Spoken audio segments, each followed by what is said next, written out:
To the House Minority Press Availability, I'm joined by three members of our House Finance Committee, Representative David Guttenberg from Fairbanks, Representative Scott Kawaski, also from Fairbanks, and then our senior finance person, Representative Gara from the Anchorage area.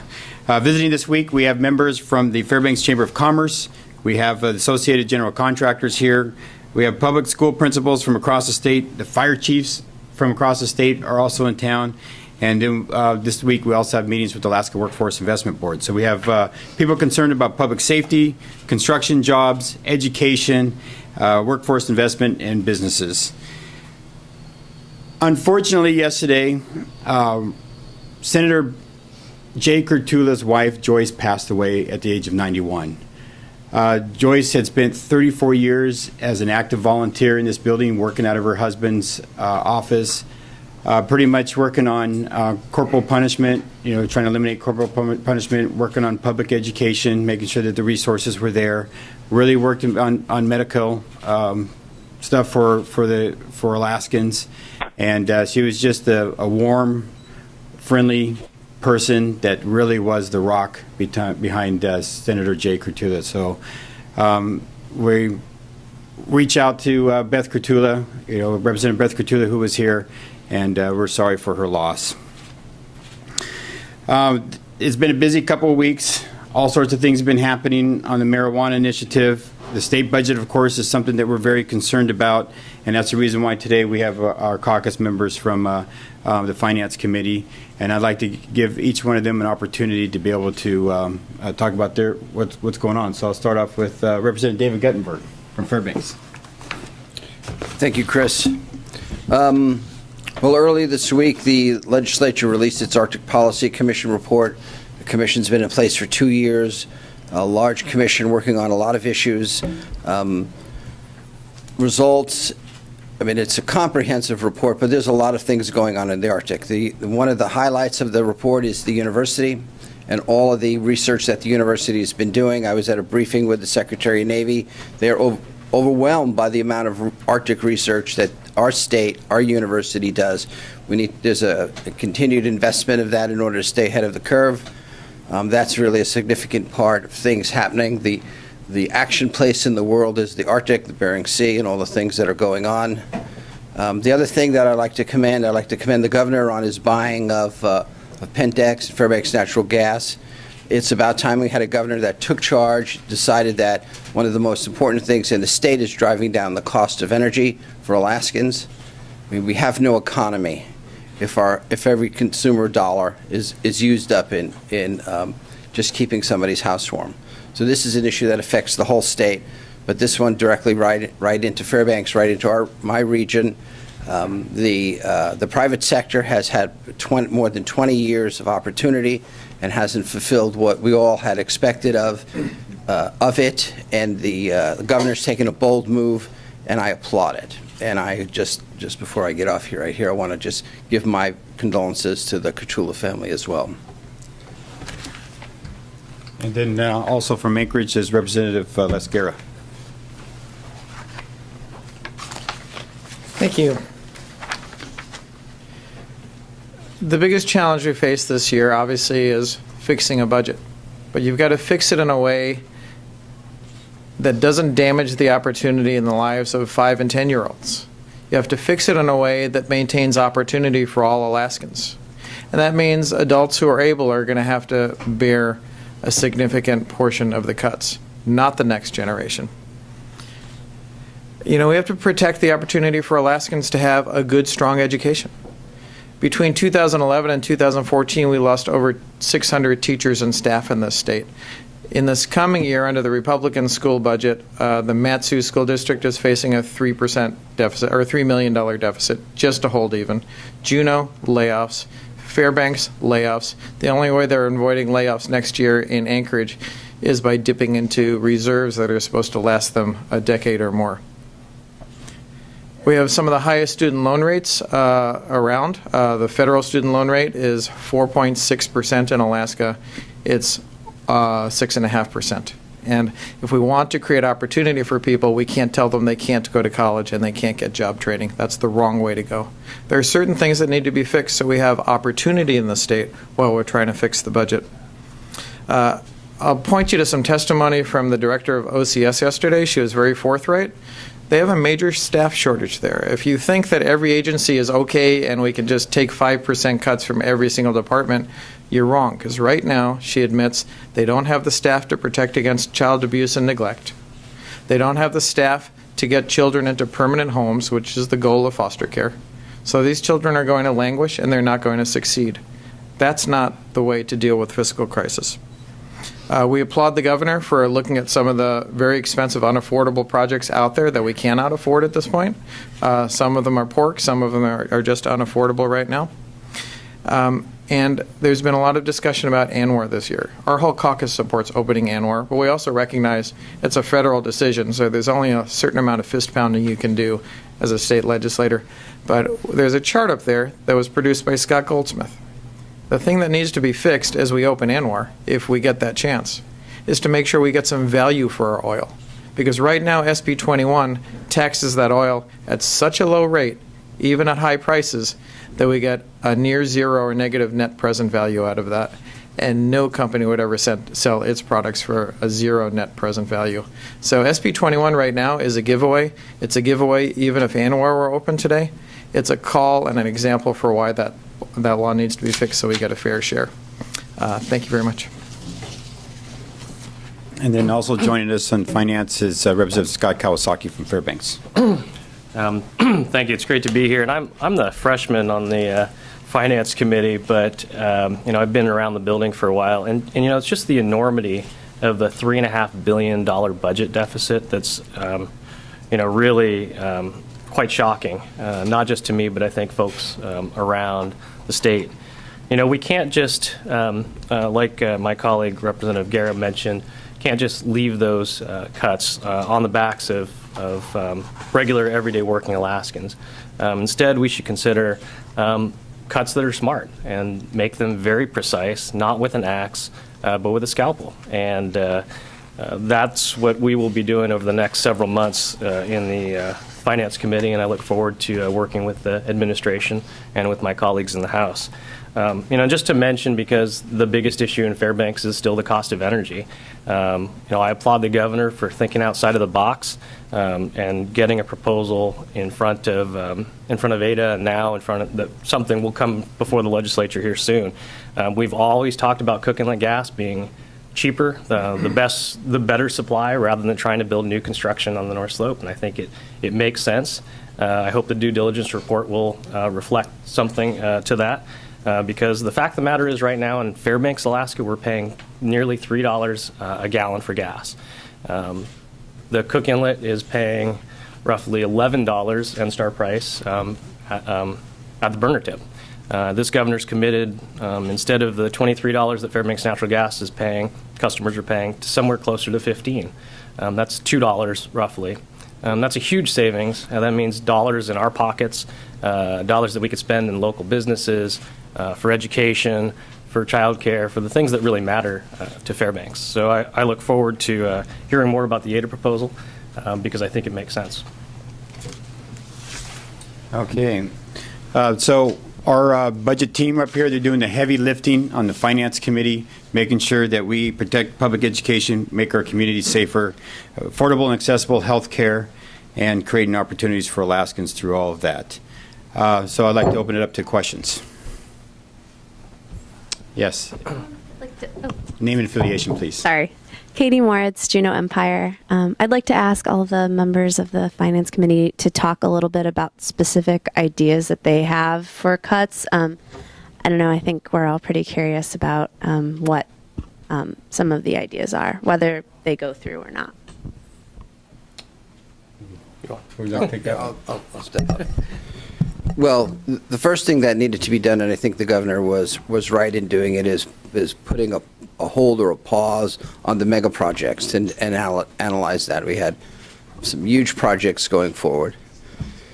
There's a difference between this governor and the previous governor besides their names. I mean, the times have changed in just a few months, and Governor Walker is analyzing the changes to our entire economic landscape. And I think we need to give his administration time to see what's going on with the budget, see what he can do, what changes he needs to do, and what he can accomplish. And then we'll look at everything else on the table. But we're going through budget overviews now of departments and analyzing and seeing what they're doing. We did HES, we did the courts. There's a lot of work to be done before we start digging into the finesse of the micro cuts. But the big cuts, pulling back on the mega projects, was the first big step, and he accomplished that. You want to hear from all of us? Okay, one of the things that we've been challenging this previous administration on has been the Kodiak Launch Complex. I mean, the Kodiak Launch Complex has not had a successful launch in many years, and the proposals that have been before the subcommittee, which I served on, the Military and Veterans Affairs Committee, they've made bold promises about the number of launches that they could have accomplished. Each time they came up short. This is now my ninth year in the legislature, and I haven't heard what they plan to do to change that perspective. But for sure, that's just one of the places where we're spending a lot of money and seeing no results. And I think when it boils down to it, we can't afford having projects like that have no results.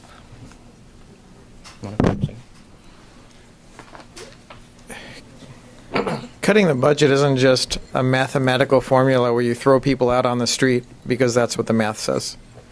On the Kodiak rocket launch, we've sent the governor a letter. He's looking into it. It's not just time to slow down the spending on that launch. We've lost $60 million over the last 5 years on that project. It's had 3 launches, but only 3 launches if you count the one that caught on fire. It's a drain on the state's budget. And so we've asked them to look into selling the Kodiak launch facility because this state is not very good at running businesses, not barley farms, not dairy farms, and not rocket launch facilities. So not only do we need to stop losing the money on it, but if it's really worth what the director says it's worth, I think we can get a fair price in the private sector. So the governor is looking into that. We appreciate the governor being open-minded. There are agencies that can take cuts, like the Department of Transportation, where you hear story after story of members spending money just so they get the money again next year. That's not the way to run government. But you can't treat every agency as if every agency is the same. Because a 10% cut at the Department of Transportation, if you did that at the Office of Children's Services, would throw kids on the street and cost us more in jail costs and homelessness costs. A 10% cut to education would make sure kids didn't have the opportunity they deserve. So it can't just be a mathematical formula. You have to look at each agency based on where the cuts are available. And we're going to have to do belt tightening, but smart belt tightening, not belt tightening that takes away opportunity for people to achieve and succeed. Yes. Alexander Gutierrez, APRN. Most of the cuts that you've mentioned are already in place, or they're in the magnitude of the tens of millions, but we're looking at a multi-billion-dollar deficit. Do you think it's time for certain agencies to get rid of divisions, or for there to be reorganization? Take, for example, grant program, Department of Commerce, shift them over to Department of Labor. I mean, there's been a lot of talk about fundamental government reorganization within the agencies. Where do you all stand on that? Well, we heard from Governor Walker that talked about combining the workforce development, our university system, and education in there, trying to create those efficiencies and bringing departments together as far as working on the common goals. One of the things that we got to make sure is we don't tank the economy through the cuts that we that can potentially do that. We got to take a very fine-tooth approach to it. We were fortunate to have revenues coming in the state of Alaska where we were able to invest into our departments, making them more efficient, bringing our systems, especially our computer systems, up to the 21st century. And I think that we've been able to provide better services more efficiently. And some of that's going to have to be ramped back down now that we made those investments. When you look at the magnitude of the deficit that we're facing right now, these cuts are going to make small, minor changes. And so that's the reason why we want to protect public safety, protect public education, and make sure that we don't tank the economy in doing that. So we're going to have to look at those mega projects, as was mentioned. Those are the biggest ones that we can do. We got to make sure that we put precept upon precept, make our priorities in there, and then when it comes to the operating budget, be able to trim to where it doesn't hurt families. That's good, yeah. But on the reorganization front, I mean, do you think there are places where we should see certain agency responsibilities combined and shifted? And that's what we hope to do through the budget process. Oftentimes, we take from an administration their budget coming proposed to us. We look at it, we see where it works, where it doesn't work. But now we're going to have to take even a harder, closer look than we have in the past. And that's what we hope to do through this process. Yeah. And I can speak briefly. I know that, for the first time in a long time, the president of the university is involved in cabinet-level meetings. That's an important step forward because when we talk about combining perhaps some of the missions and measures of the Department of Labor, or the Department of Education, and the university, if there's duplications between those three agencies, they need to know about it. I think it was a good move for the governor to make sure that particular president is in those cabinet meetings. I think there's other ways that we could potentially find some larger offsets, but as Representative Tuck says, it's got to be done smart.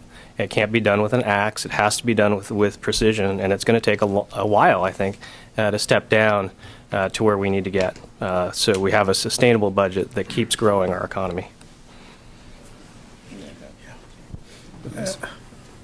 This governor, we believe, is doing something smarter than what the last governor did. What the last governor did was said to each agency, here's a budget number, you figure out what to do with it. That's not governing. What this governor needs the chance to do, and what we need to give him the chance to do, is comb through his agencies to see where the waste is, to see where the duplication is, to see where the services that don't serve a purpose are. He's been governor for barely over a month, active governor for barely over a month. The session's just started.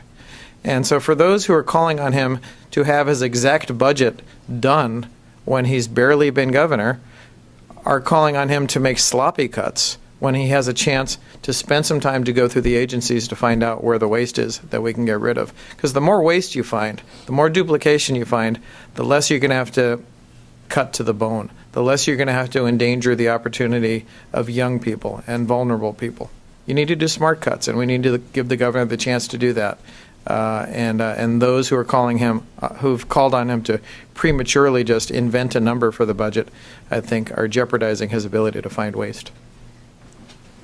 But addressing your question as far as reorganization, I think for me, government always needs to be lean and mean. And we need to make sure that we have alignment in services, because the customer, who's the public, needs to know that they're getting delivery of what they want efficiently. For example, you have the university doing job training. You have Department of Labor doing job training. You have Department of Education doing job training. Is there an alignment? Do they understand that they're not duplicating services? There's not a gap. Sometimes people don't know what the other's doing. Why duplicate things? So that's an ongoing process that always should be happening.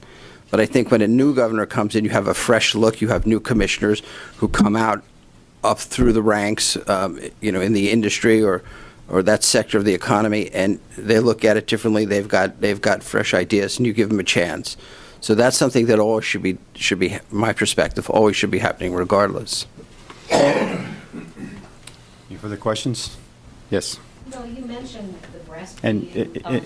Rhonda McBride, KTVA. You mentioned some of the breastfeeding that's going on with regards to Obama's decisions on ANWR and OCS. There's even talk of civil disobedience. Are there any consequences we could face if we carry out any of these threats, in your view? Well, a question was asked last week about President Obama and with Lisa Murkowski, and the question was asked, well, would it be different with Mark Begich in there? And there is a little bit tit for tat that's going on right now. I think that potentially with the Keystone Pipeline that the Energy Committee is proposing, which the governor has come out against. And I got to say that why in the world are we supporting, why is our delegation supporting the Keystone Pipeline when that's in direct competition with Alaska's Trans-Alaska Pipeline? Why are we concerned about bringing Canada's oil to market when we have Alaska's oil that we're trying to get to market? And I think that, the president is using his authority to put some pressure on our delegation to back off on that Keystone Pipeline. I can't help but to think that. If that's really going on, I have no idea. But Alaskans are upset. We want to make sure that we control our own destiny. That's the reason why we oftentimes, you'll see us pounding our chest on against federal overreach. We want to see ANWR opened up, but we want to also be able to benefit from those developments. So it's a natural thing that seems to happen. Of course, with the recent actions, things are a little bit more flared. I just want to follow up real quick. Senator Michicki said yesterday in the Senate Majority Presser that he thinks a bunch of lawmakers should go to King Cove with a bunch of shovels and start digging. What do you think about comments like that? And Michicki is not the first to make these comments. Well, I will tell you that sitting on resources in the past, when we look at how much state land that we were planning on giving up to get that King Cove Road to the federal government in a trade, I was really upset with that because we were giving up way more. And to negotiate that deal and to have it still fail, this is something that's really important just for safe communities out in King Cove. We're talking about a single road out there. Again, it's making sure that our delegation's doing the right thing at the national level to try to win influences with this president to be able to make those exchanges and those deals work for Alaskans. But you didn't answer the question. What do you think about all this talk of civil disobedience? Well, oftentimes when the public gets involved, it does weigh influence. We have here in Alaska a small delegation. We have a small population. How much impact will that have on the federal government? I don't know. But one thing I can say is that I'm proud when Alaskans unite behind an issue. I'll make a comment. You guys are all seasoned folks in the room here, and you guys see this kind of political theater at the end of last session, just before an election. It started an awful early, in my opinion.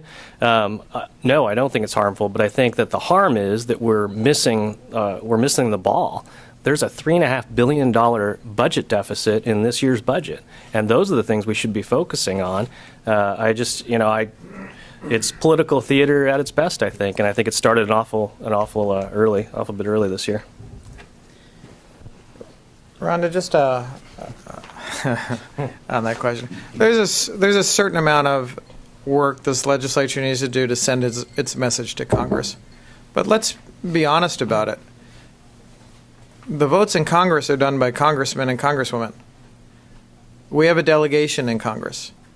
We can share our views as forcefully or politely as we want, but in the end, we have to work on this state's educational opportunity, this state's budget deficit, this state's ability to create an economy that creates jobs.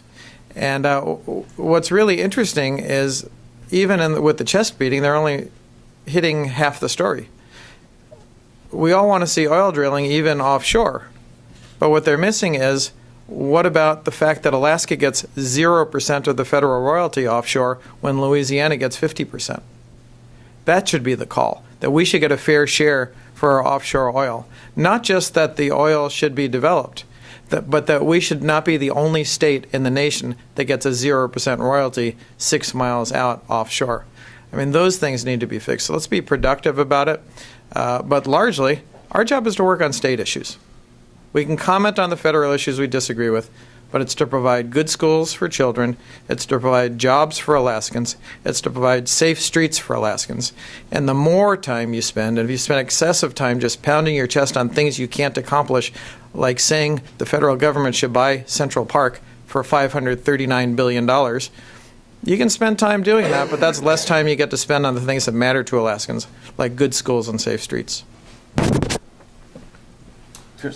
Yes, let's go, Pat, and then we'll move up.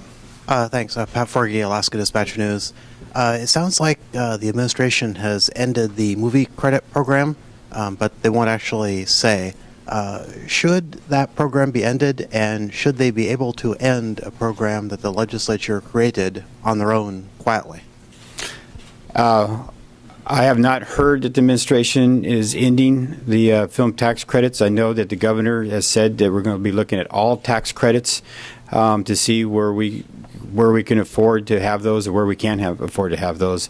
But I have not heard from his administration at all that the film tax credits was a target. Specifically, I know that all tax credits are going to be looked at. If they actually have ended it, should they have consulted with the legislature? I know that swift action needs to be taken with our budgets. He's already taken swift action with the mega projects. So it might be one of those things that, we'll definitely have to look at it. I mean, it'd be nice that the legislature has involvement in that. But I think even the legislature, the mood that we're having is that, yeah, we might need to hold back on a lot of these things. Yes. Alexander Gutierrez, APRN. Representative Guttenberg, you brought up the Arctic Policy Commission report that there was a press availability on yesterday, and a lot of the discussion of that strategy was kind of framed in terms of the changing ice conditions and the Arctic being an opportunity for Alaskans, and kind of the consensus was either this is a neutral or potentially a good thing for Alaska. Do you think this is the right attitude for the legislature to take with climate change?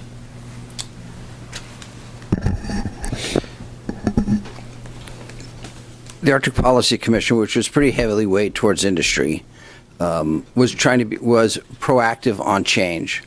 There's changing conditions. When I was a child, we learned in the schools about the Northwest Passage. We learned all the issues that are really coming to fruition now. So the policy and its implementation plan and the things we need to do are all things in advance of that change, the change of commerce, the change of the defense, the change of offshore resource. And I think all those things were good, and we need to be doing those things. I think we should have been a little bit stronger on our reflection on how we dealt with the Arctic people. All the others do, and there's permanent members on the Arctic Council, the International Arctic Council. But I think the state needs to be proactive on what it needs to do. It's about opportunity, and hopefully it's not about lost opportunity.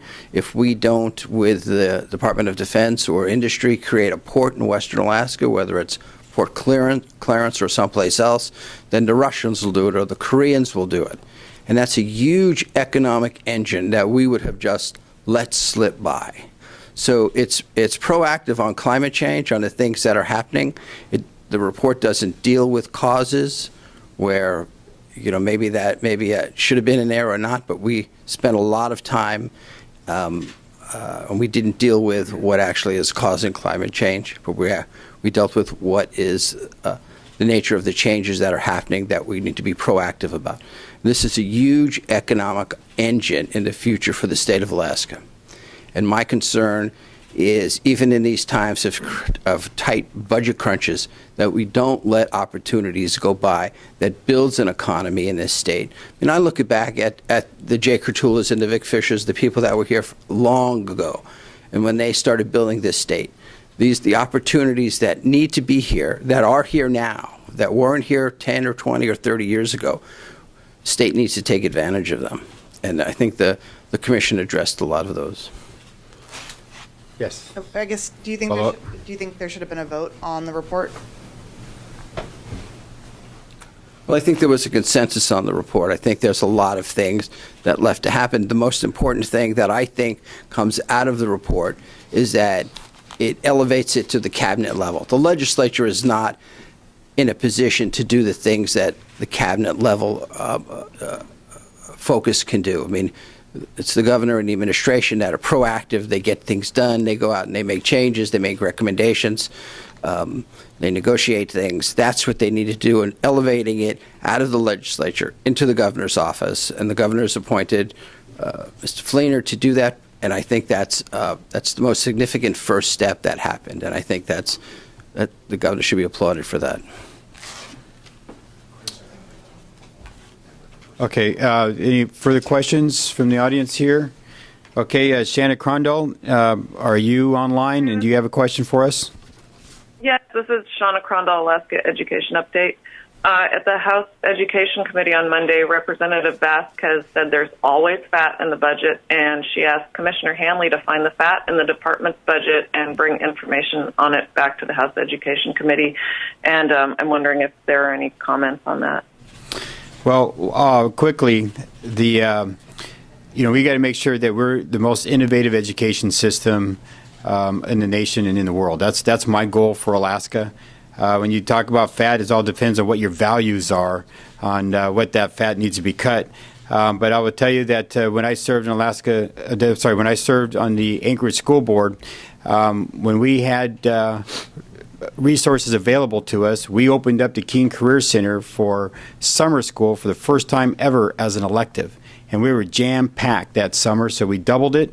And then 3 years later, we tripled it. And the only reason why we didn't add another session is because there's only so much time in summer school. Children, students want to have those education opportunities. And some will say, well, that's not necessary. It's all the book stuff that we need to concentrate on. And unfortunately, when school budgets shrink, that's the first to go is vocational education, career and technical education. And that's what trains Alaskans for those high-paying jobs up on the North Slope, those high-paying jobs in the mining industry, and the high-paying jobs in construction, and the fast fourth is the medical field. So we need to continue investing in our future generations to make sure we get the return on that investment by keeping jobs here in Alaska. Anything else? Well, thank you for being here today, and we look forward to seeing everyone next week.